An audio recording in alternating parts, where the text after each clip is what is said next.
Buenos días. Vamos a tratar el tema de hoy de se acabaron los guardaditos, la cuarta transformación al borde de la quiebra. Para ello, el orden de aparición del día de hoy nos va a ayudar el doctor Israel Macías, la doctora Nora Ampudia y un servidor al final. Pues les agradecemos a todos su atención y adelante, Israel. Muchas gracias. Buenos días a todos. Gracias de nuevo por estar por acá. Les voy a presentar rápidamente mi pantalla. Son un par de cositas que quiero mostrarles y que espero, bueno, pues se pueda ver sin problema. Bueno, lo que, digamos, como para darle contexto, ¿no?, a lo que se está discutiendo en los medios de comunicación y sobre todo en el Congreso, es un poco la idea de dónde viene esta presión que tiene el gobierno federal para apropiarse, digamos, de todas las bolsas de dinero que pueda tener disponibles, ¿no? Y el contexto es este, es decir, desde que arrancó la administración, ha venido haciendo cálculos, digamos, por encima de la realidad. Ha venido haciendo cálculos de un crecimiento económico mayor para calcular sus propios ingresos.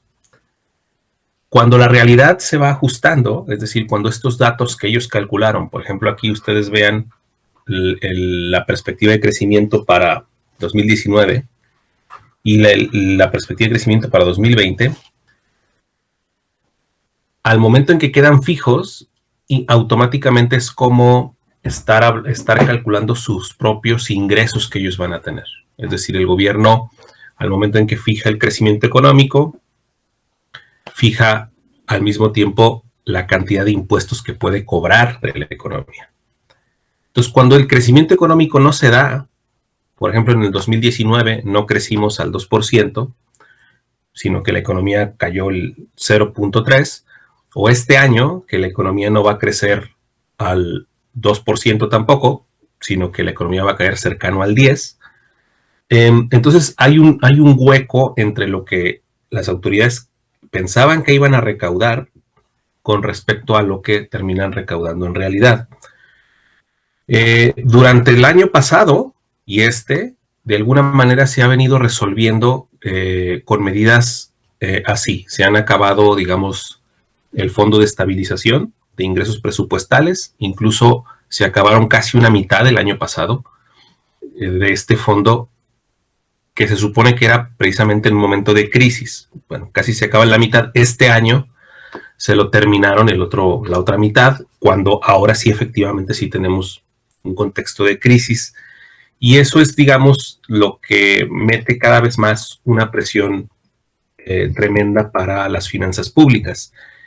¿Por qué? Porque pues hay gastos contingentes que no se detienen, como el tema de servicio de la deuda, pago de pensiones y una serie de elementos que se están volviendo cada vez más onerosos en el presupuesto y de los cuales no se puede recortar. De ahí un poco la explicación de que México haya tenido esta escasísima capacidad de programas de apoyo para las empresas, para los trabajadores, para la economía. Aparte pues de decidir de no incurrir en deuda, ¿no? Entonces tenemos el plan de apoyo más reducido un poco por esta situación. Como sea, de alguna manera podemos pensar que han logrado cerrar el año, pero el reto que viene es el siguiente. El reto es 2021, que es un año electoral, y ahí nuevamente vemos un poco esta misma situación, ¿no? Hacienda está calculando un crecimiento de casi el 5%, una economía que rebota, y está calculando también que de alguna manera la producción petrolera se va a recuperar, ¿no? Repito, cada vez que ellos fijan estos datos, producción petrolera, crecimiento económico, de alguna manera es como estar definiendo cuánto va a ser su recaudación, ¿no? Y esos números, muchos han dicho realmente prácticamente Hacienda es el único que trae esos números tan optimistas. Y ese ha sido una de las principales críticas que se ha hecho, no solo por el crecimiento, sino también por la producción de petróleo. Porque, vean, yo aquí les muestro Esto que ustedes ven es la producción de petróleo durante el gobierno del presidente López Obrador. Esta rayita morada es la meta promedio para el año que viene. O sea, esa es, digamos, la perspectiva con la cual Hacienda considera que puede cuadrar las cuentas el próximo año. Repito, pero no es el único variable, también necesita ese crecimiento de casi 5%. Entonces, el problema es de que pues, va a estar muy complicado lograr esa meta de producción, lo cual entonces significa que se va a abrir el próximo año un agujero todavía más importante y sobre todo ya no hay tantos fondos de estabilización o ya no hay tanto dinero disponible como para echar mano. Por eso entonces creo yo que 2021 va a ser un año clave para definir el rumbo de esta administración. Simplemente, si no se concretan los planes de Hacienda y de Pemex de su meta de producción de petróleo y nos quedamos con digamos, esta tendencia horizontal en la producción que se ve en la gráfica, el agujero que se le estaría abriendo al presupuesto, nada más por el tema del tema de petróleo, sin tomar en cuenta el crecimiento, estaríamos hablando prácticamente del 60% de todo el presupuesto aprobado para el sector salud, o incluso más del 100% de todo el presupuesto aprobado para el 2021, o el que se está discutiendo, pues, para el tema de seguridad. Todo lo que se planea gastar en seguridad el próximo año simplemente sería el equivalente al faltante de nada más por el aspecto de no atinarle a la plataforma de producción de petróleo. Entonces, ese es, digamos, el escenario y eso es el tamaño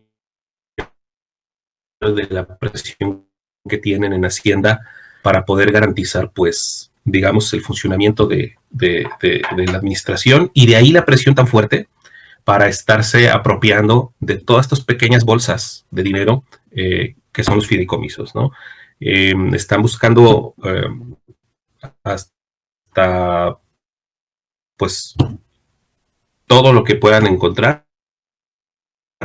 para poder, en todo caso, hacer frente a un año que va a ser relativamente, pues, por todos los aspectos difícil. Ese sería mi comentario. Muchas gracias Israel. Muy interesante este faltante que nos comentas.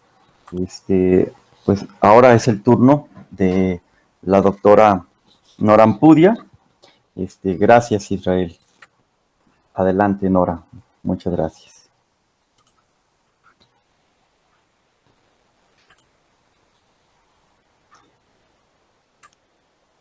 Creo que Israel, tú puedes presentar, Nora.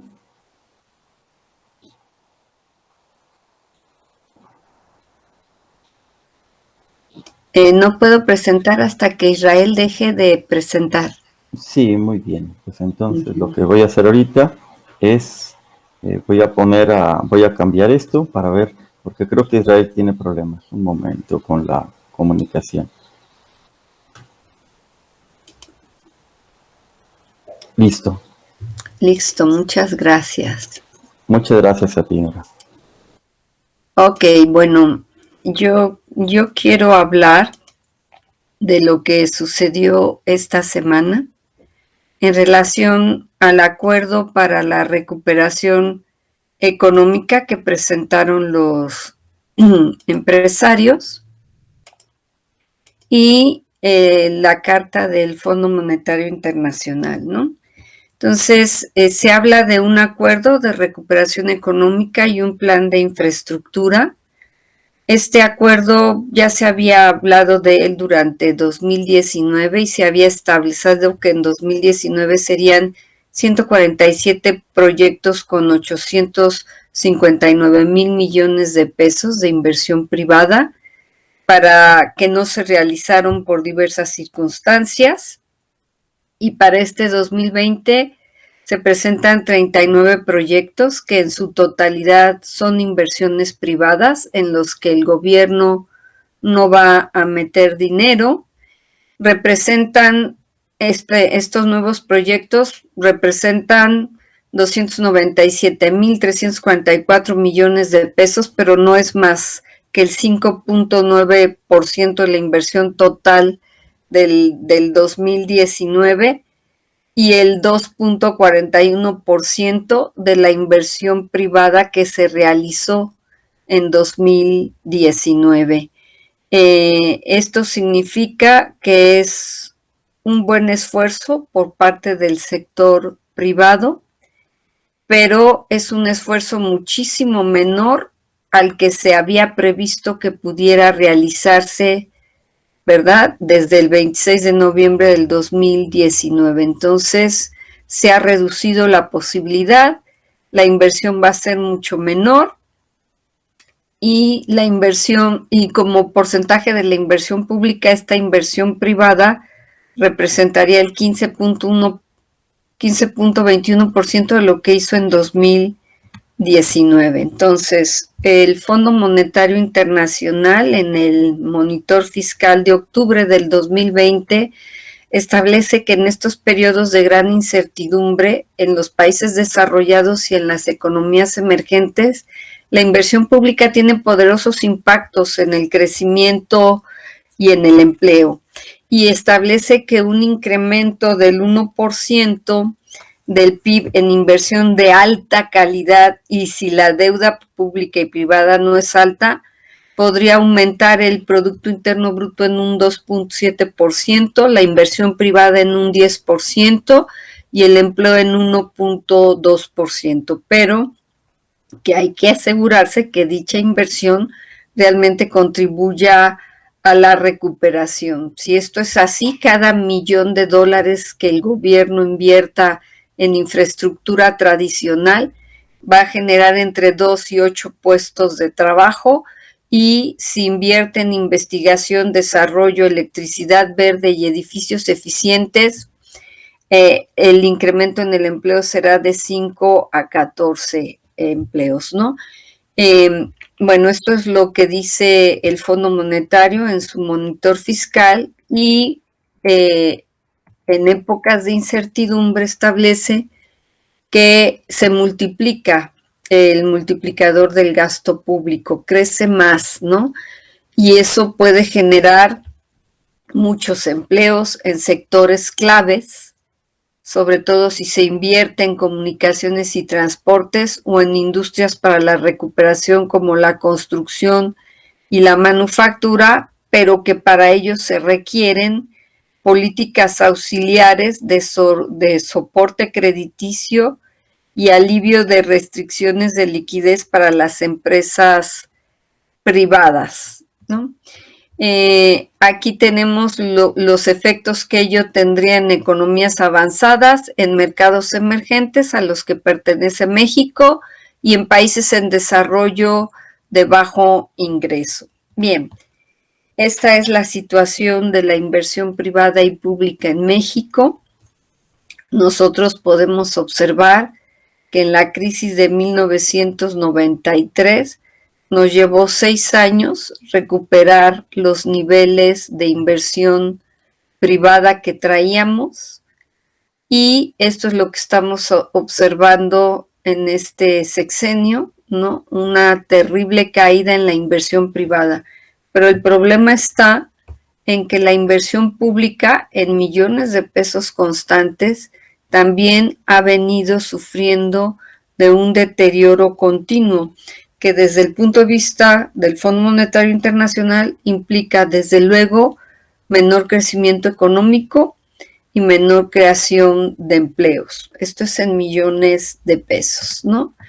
Y como porcentaje del Producto Interno Bruto, pues podemos observar que el punto más alto que tuvo la inversión pública en México fue durante la crisis del 2008-2009 con un 6.5% del PIB, y ahorita está en un 2.9% del PIB, mientras que la inversión privada solo representa un 12.9% del PIB. Lo que esto significa es que estamos cancelando las posibilidades de un mayor dinamismo económico y que para ello necesitamos incentivos que promuevan no solo la inversión privada, sino también la inversión pública, que no representa más del 20% del total de la inversión. Entonces, en función de esto,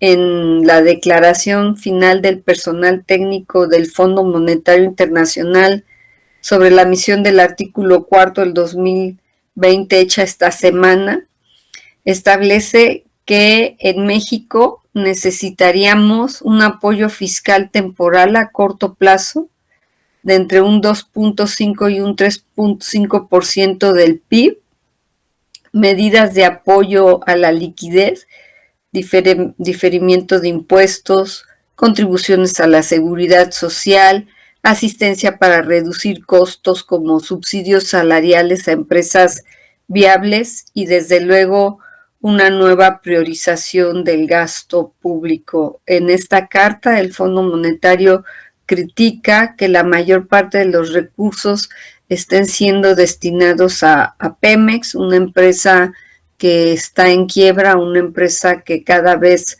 produce menos en un mundo de energías verdes. Y ante esta carta y ante estos motivos que se establecen, el presidente respondió pues que él también va a hacer una cartita al fondo, ¿no? No le gustó que le dijeran cómo manejar el presupuesto público.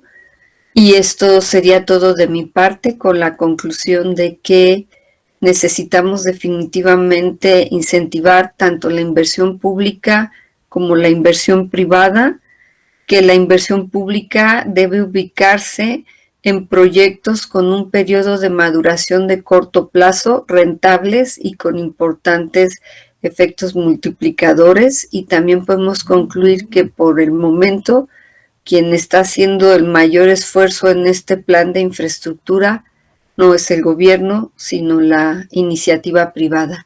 Y eso sería todo de mi parte, Carlos. Muchas gracias. No, al contrario, muchas gracias a ti, Nora. Como siempre, muy interesante el panorama que nos muestras.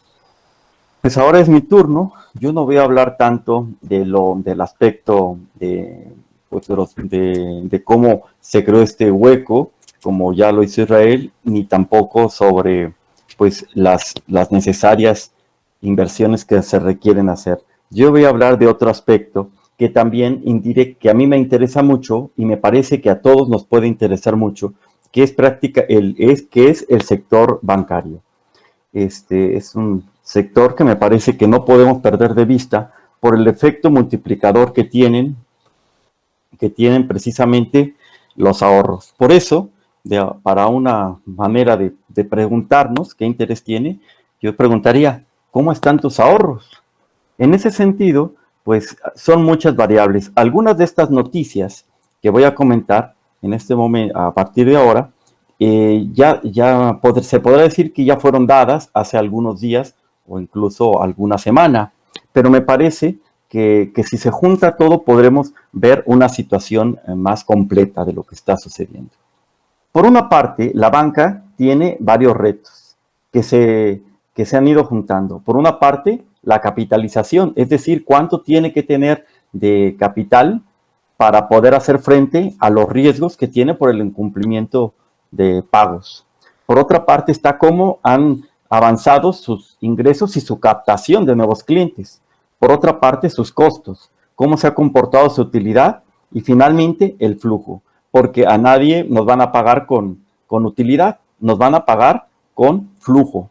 Entonces, esos son algunos riesgos que tiene la banca. Para eso hice un breve análisis de cómo, para que se entienda la importancia de estos aspectos. Por una parte, alguna vez ya he comentado que es el capital que requieren los bancos, ¿no? El capital que requieren los bancos para poder hacer frente y que les pide Basilea III. Entonces, está conformado por el capital básico, el capital básico 2 y el capital complementario. Por otra parte, el capital neto, el capital tiene que ser ponderado por los activos que están en riesgos y ese índice tiene que ser 10.5%. Esto solamente es informativo. Y finalmente, hay un aspecto que es muy importante, que es el índice de capitalización, pues tiene que ser 10.5, 8.5 del capital mínimo, más un 2.5 por el capital fundamental. Entonces, pasemos. ¿Qué ha sucedido con esto? Por otra parte, ¿qué ha sucedido? Que se anuncia un nuevo paquete hace unos días para la reestructuración de créditos.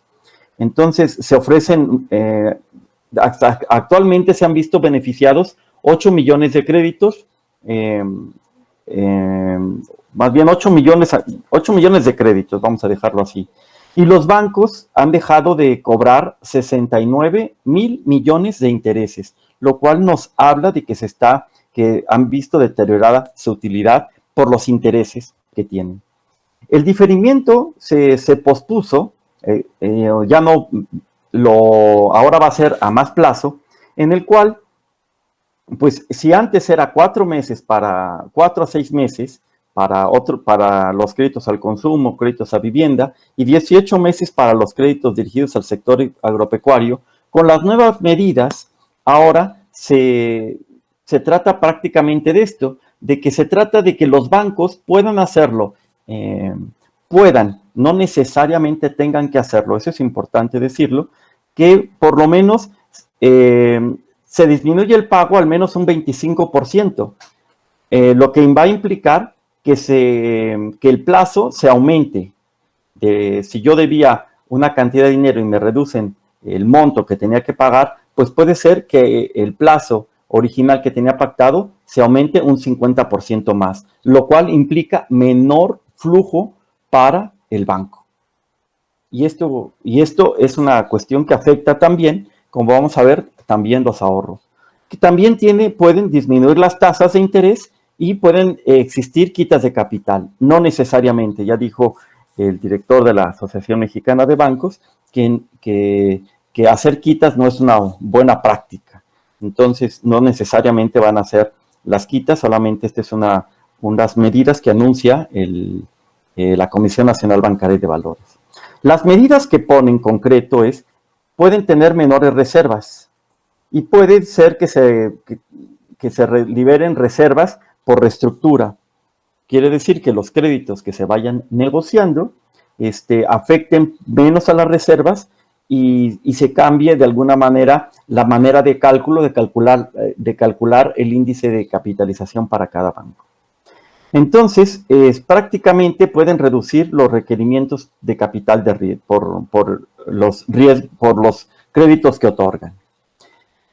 Entonces, pues tenemos hasta ahorita dos cuestiones.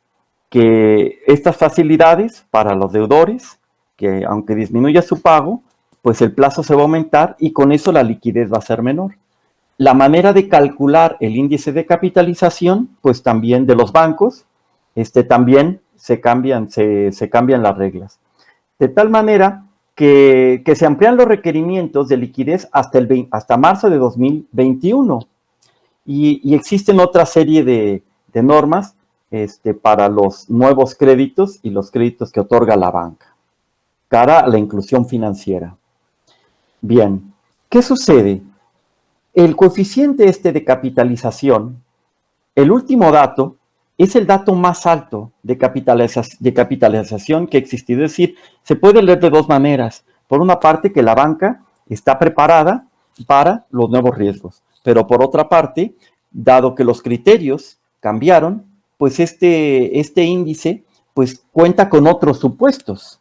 Entonces aquí podemos decir también que la banca se está preparando para lo que viene. Por otra parte, pues aquí tenemos, nos llama la atención, pues otra vez vuelve a aparecer el banco ABC, todos tienen con 11.31 de índice de capitalización. Aquí están señalados los que menos tienen índice de capitalización. El mínimo, como dijimos, es 10.5. Bueno, hay otros bancos, etcétera, ¿no? Banco Inmobiliario, B por más, son los que tienen menos índice de capitalización. Bien, por otra parte tenemos las tasas de interés. Las tasas de interés de referencia, los CETES, el 2 días, 28 días y la tasa de fondeo, se ha visto disminuida por los ajustes en la política monetaria. Esto, de alguna manera, también les pega a los bancos en los ingresos. Es decir, no solamente están dejando de ganar intereses, no solamente se puede alargar el tiempo, sino que también la tasa de interés les va a pegar a sus ingresos. Por otra parte, como ya se mencionó en cafés pasados, el crédito al consumo, ¿no?, ha ido disminuyendo en su tasa de crecimiento en términos reales. Por otra parte, un aspecto importante es la eficiencia de los bancos. Hasta 2018, la eficiencia de los bancos pues había ido aumentando. En ese sentido, pues los ingresos habían crecido más que los gastos. Sin embargo, a partir del 2018, los gastos han crecido en mayor proporción que sus ingresos. De tal forma que aquí vemos una tendencia, esta es una información tomada de Standard & Poor's, en lo cual se ve que los bancos pues no les ha afectado tanto, sus gastos han ido creciendo en mayor proporción que sus ingresos, porque si las tasas han bajado y los ingresos se han mantenido, pues tienen una baja en la eficiencia. Lo mismo ha sucedido pues con los ingresos, tanto por intereses como otro tipo de intereses. Sus ingresos han crecido en menor proporción que los gastos. ¿De qué nos habla esto? Esto nos habla de una baja de utilidades en los bancos.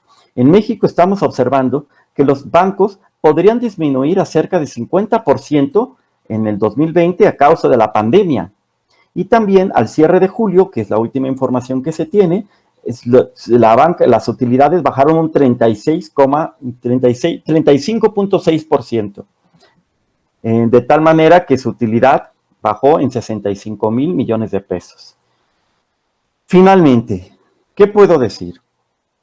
Hay que recordar que el valor de la deuda depende de la capacidad de pago a quien le presté el dinero. Así es que sin la recuperación económica que nos habla la doctora Nora Ampudia, la actividad financiera y de intermediación se verá afectada. Las presiones para la banca son diversas, son multicausales, y los ahorros de los mexicanos, las presiones también crecen con el COVID-19, ya que aunque el ICAP es alto, facilitado por las facilidades otorgadas por los deudores, las tasas de interés han disminuido y eso provoca pues menores ingresos y le afecta la utilidad. La eficiencia disminuye porque los gastos de personal pues han permanecido constantes.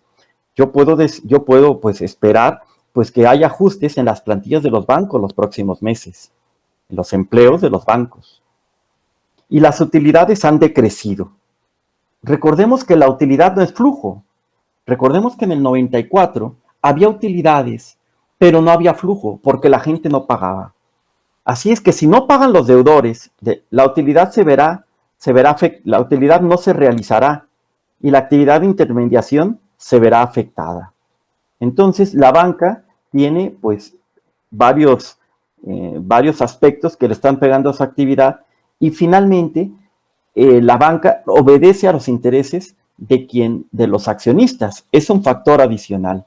Entonces, podemos observar este problema que se va creciendo en la banca y que hay que estar muy atentos. Y finalmente, pues yo quisiera invitar que brevemente nos dijera una conclusión el doctor Israel, la doctora Nora, y con esto terminaríamos el café de hoy. Con mucho gusto, Carlos. Creo que es necesaria una reestructuración del gasto público para colocar los recursos en inversión de capital, en inversión en infraestructura que generen mayor crecimiento económico. Es necesario analizar más a fondo en qué se está gastando y cómo se está gastando, y creo que hay que reconocer el esfuerzo que está haciendo la iniciativa privada para concretar los proyectos de inversión, pero para ello pues necesitarán reglas claras y certidumbre sobre la política económica. Muchas gracias, Nora. Muchas gracias. Israel, ¿podrías repetir tu conclusión, por favor? Sí, claro. Decía que en términos de recursos fiscales y de capacidad del gasto, 2021 va a ser un año mucho más complicado para el gobierno del presidente López Obrador de lo que ya fue 2020, porque 2020 permitía el acceso a estos fondos, estos guardaditos, a este acceso a estos dineros, incluyendo en última instancia los fideicomisos que se están extinguiendo en estos momentos. 2021 ya no va a haber ni guardaditos, ni fideicomisos, ni estas bolsas de dinero adicionales, y las presiones siguen aumentando. Entonces, creo yo que esa sería mi conclusión. La presión tan fuerte para este gobierno se vivirá el próximo año. Muchas gracias, Israel. Finalmente, yo quisiera decir que pues, la banca se enfrenta a varios retos. Es necesario que la reactivación económica sea adecuada, porque de lo contrario, pues las medidas temporales no serán suficientes. Se necesita que exista empleo, se necesita que la gente pueda pagar, porque por más medidas que haya, pues la gente los ahorros necesitan que se paguen los créditos. En ese sentido, pues si la gente no paga porque no tiene ingresos, pues podemos esperar que se vaya deteriorando el sistema bancario, y en ese sentido, pues podría haber recortes de personal los próximos meses. Pues les agradecemos su atención y nos vemos la siguiente semana. Muchas gracias. Muchas gracias.